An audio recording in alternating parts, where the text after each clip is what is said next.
je me présente, je suis Donald Loriot, le chef de cuisine de la brasserie Parkside, et ce maintenant depuis près d'une petite décennie. Nous sommes situés en plein cœur de Bruxelles, dans le quartier européen. Nous pouvons accueillir jusqu'à 200 personnes, avec des terrasses allant jusqu'à 100 places également, ce qui fait de notre établissement, en période estivale, probablement la plus belle garden party de Bruxelles, puisque nous sommes face au parc du Cinquantenaire.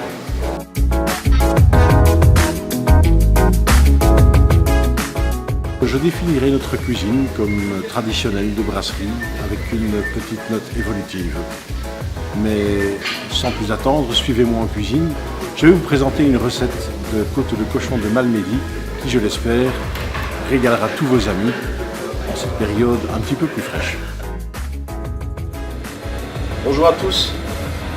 Alors aujourd'hui, vu que l'hiver frappe à notre porte, j'ai décidé de préparer je dirais un de ces plats canailles que j'affectionne tout particulièrement, à savoir la côte de cochon de Malmedy, produit purement belge,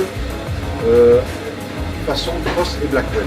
Alors pour ça, nous aurons besoin évidemment de 3 belles côtes de porc, d'un assortiment de légumes racines qui se composera de légumes, de carottes de collection, jaune, orange, violette, de salsifis, de panais. Le tout sera accompagné de quelques pommes cocottes et pour terminer, notre sauce, un peu de vin blanc, du jus de viande et un petit peu de crème fraîche.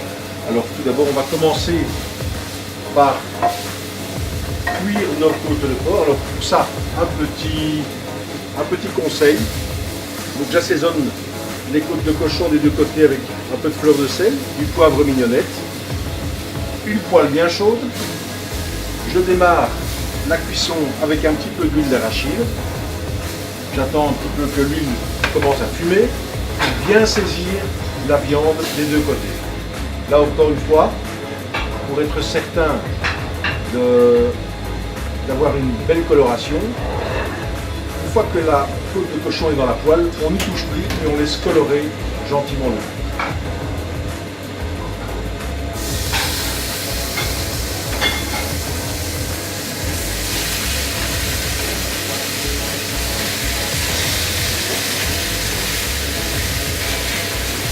Voilà.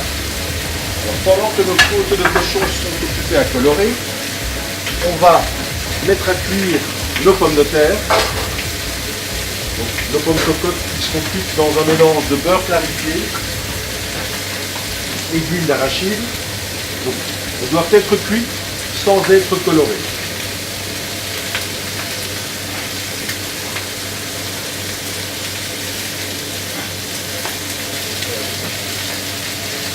On va mettre un petit peu d'huile pour faire baisser la température.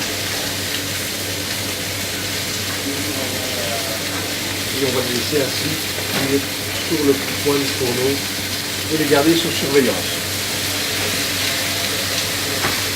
Pendant ce temps, on va cuire tous nos légumes racines dans des sauteuses un petit peu différentes parce que chacune d'entre elles a un temps de cuisson différent également. Donc on va réassembler le tout vers la fin. Je mets également un petit peu de sel et une petite coquille de sucre. Attention au sucre, ne pas faire en sorte que la préparation devienne un dessert. Et à couvert,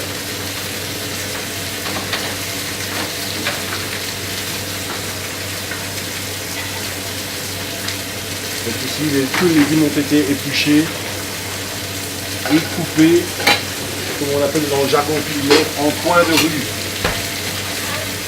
Donc ici on va regarder d'abord si nos côtes de cochon sont bien colorées, c'est le cas. Donc je les retourne.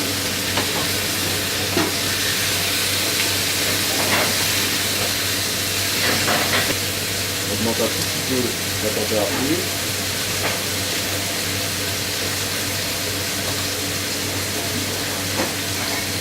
Je mets des carottes violettes à glacer également.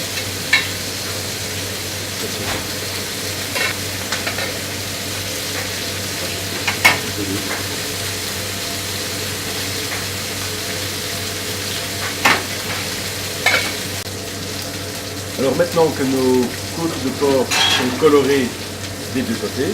Je vais retirer l'excédent de matière grasse, la remplacer par un petit morceau de beurre et une garniture aromatique qui permettra de parfumer agréablement l'ensemble.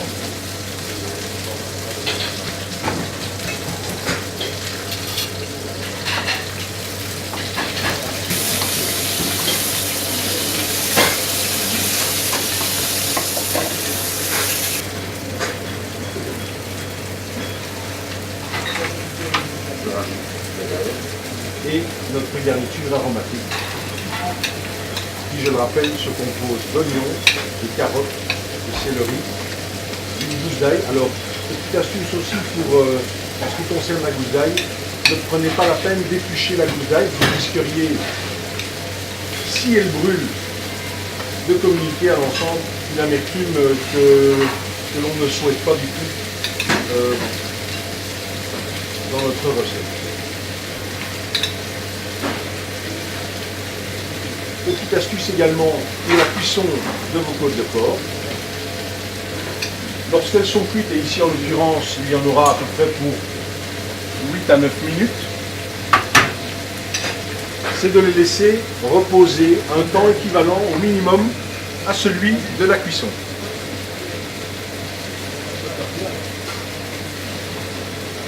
Donc maintenant qu'elles sont colorées, parfumées, je vais les mettre au four et entamer la cuisson pour 2 fois 4 minutes, c'est-à-dire 4 minutes de chaque côté.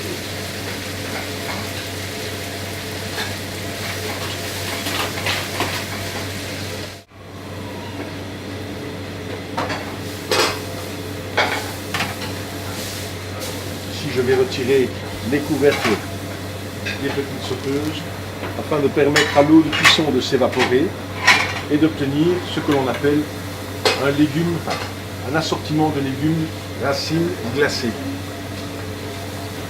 légèrement brillant, mais où l'on aura concentré tout le goût des légumes.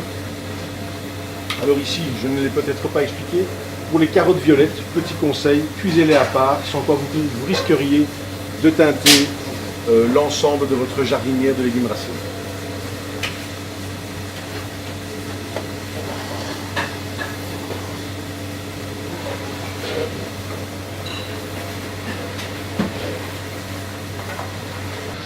Alors maintenant, nos côtes de porc ont déjà passé 4 minutes au four. Je crois qu'il est temps de les retourner. Donc pour cela, veillez tout de même toujours à maintenir une température suffisante pour que la viande puisse rôtir et non pas bouillir dans la poêle, puisque vos légumes vont faire également baisser la température.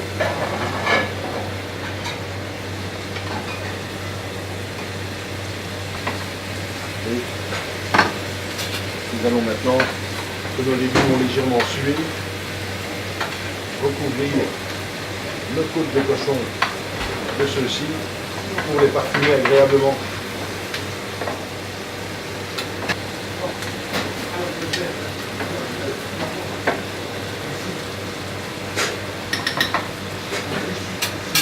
N'hésitez pas à faire appel à votre sens de l'ouïe pour vous renseigner sur la température idéale de la cuisson de la viande. J'entends par là que vous devez entendre les légumes qui chantent autour de la pièce de viande sans pour autant risquer de les brûler.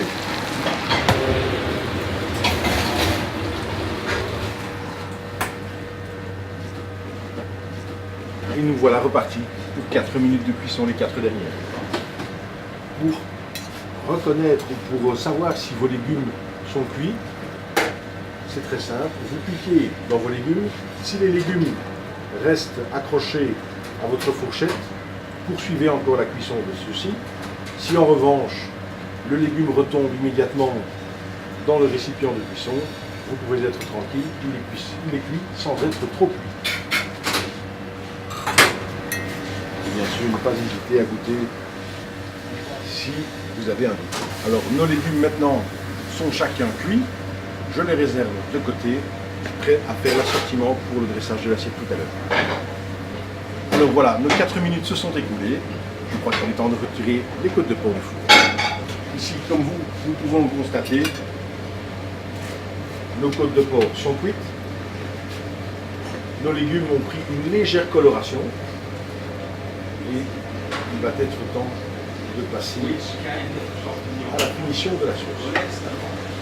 Alors, pendant que je termine la sauce, je mets les côtes de porc à reposer sur tous les fruits. N'oublions pas qu'idéalement, il faudrait laisser la viande reposer un temps minimum équivalent à celui de la cuisson. Alors pour la finition de notre sauce, je remets le feu sous ma poêle. Je vais maintenant déglacer les sucs de viande avec un peu de vin blanc. Donc là c'est toujours très simple. Qui dit viande blanche dit vin blanc. Qui dit viande rouge dit vin rouge.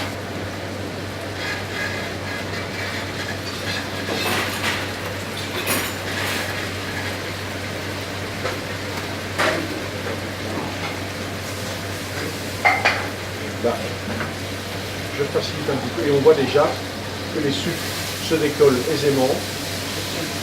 Et que tous nos légumes que l'on a coupés, que l'on appelle en matignon, donnent vraiment tout le goût à la sauce.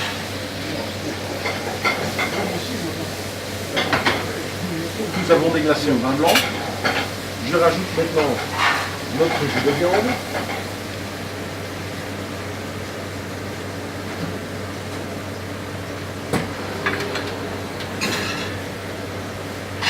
Et notre crème fraîche.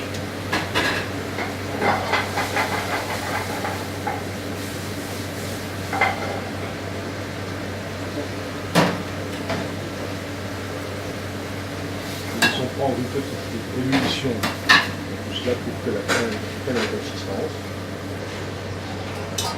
Pendant ce temps-là, les pommes cocottes sont cuites. Je vais donc les égoutter.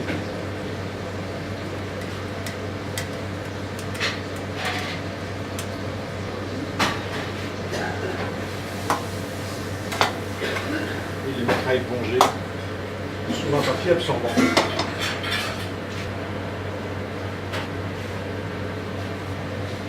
Pour la finition de la sauce, je passe donc le déglaçage, le vin blanc, le jus de viande lié avec la crème fraîche, je passe au chinois et je rajoute en dernier lieu le pickles.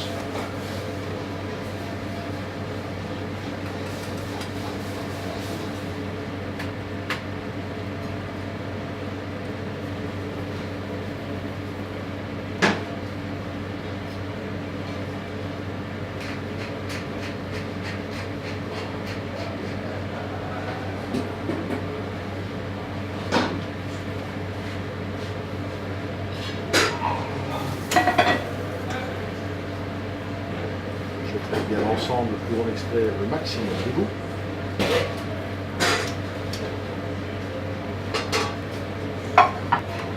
Et je rajoute maintenant le pickles à la sauce.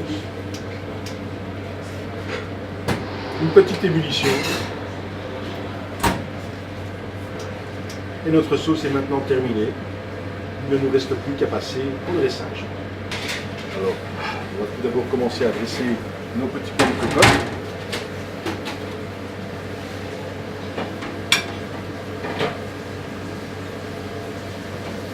On va le dresser en débit.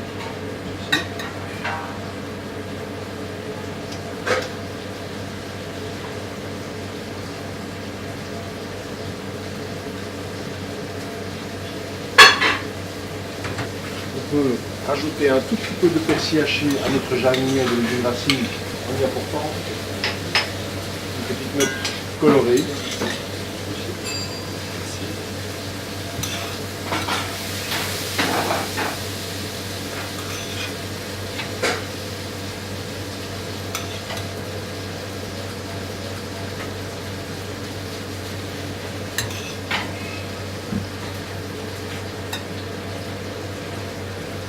Terminé.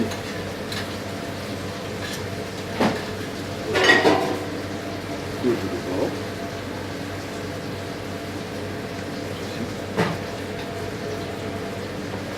Et enfin, peut éventuellement saucer la viande sans excès, sans la napper, pour quand même, je dirais, mettre en valeur sa forme, sa couleur.